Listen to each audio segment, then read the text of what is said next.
Well, it's basically whenever a young person under the age of 18 would take a picture of themselves in a sexually provocative manner.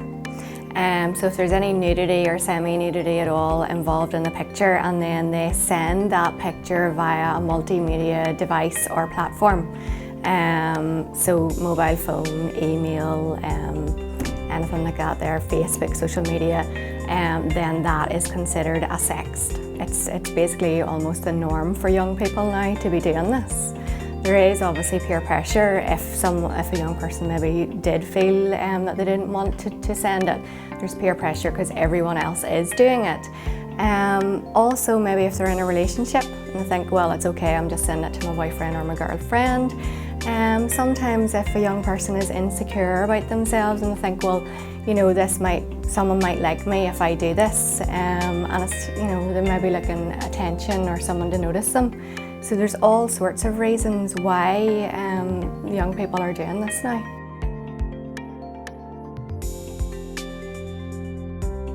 It is illegal to sext if you are under the age of 18.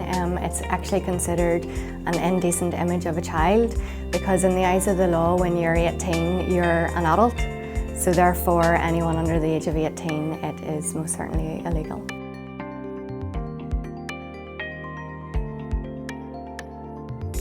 If someone has sent a sext, there can be lots of consequences to that. I mean, it could be anything from being bullied, people, you know, really bullying them about the sext. They could receive unwanted attention from someone that they don't know, strange people.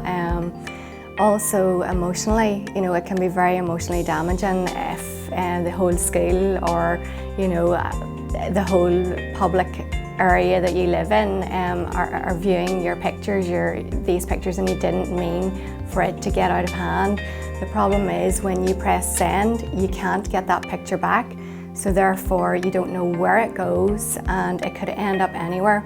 Also for your future, if you are going for a job interview later on in life and this picture was sent whenever you were maybe 12 or 13 years of age and you totally forgot about it, and the next thing this pops up again, it is very, very difficult to get the picture back and therefore can haunt you almost for the rest of your life.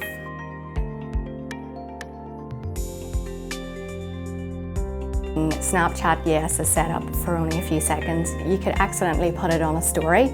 If you put it on a story accidentally, well then it's there for 24 hours, so anyone can see that. There's a wider audience can see that. Also, someone could take a screenshot of your picture, and there's other apps out and about now, something like SnapHack, and that is, you wouldn't know if you sent a picture to someone who had this app, and if they have SnapHack, then it automatically saves your picture without you actually knowing it.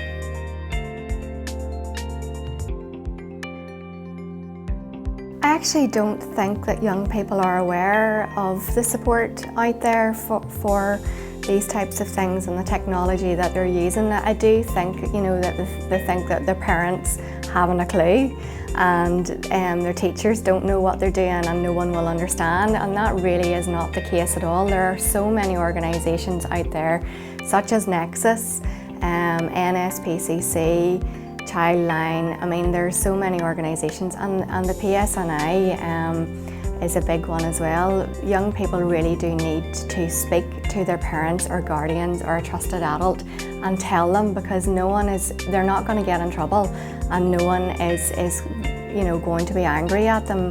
We really do want the young people to come forward and tell us if they're experiencing any problems, that the organisations are here to help them, and that, you know, there's lots of help available out there, and to not carry the burden on their own.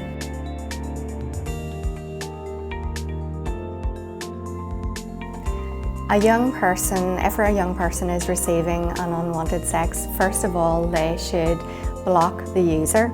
It's very, very simple to do. So you can go into the settings of the actual app, whether it's Snapchat, Facebook, whatever it is, and block that user. You can report the user to the application manager as well, or application. But also they must tell an adult that they have been receiving these unwanted texts, and possibly even report it to COP or the local PSNI if the person is really bothersome.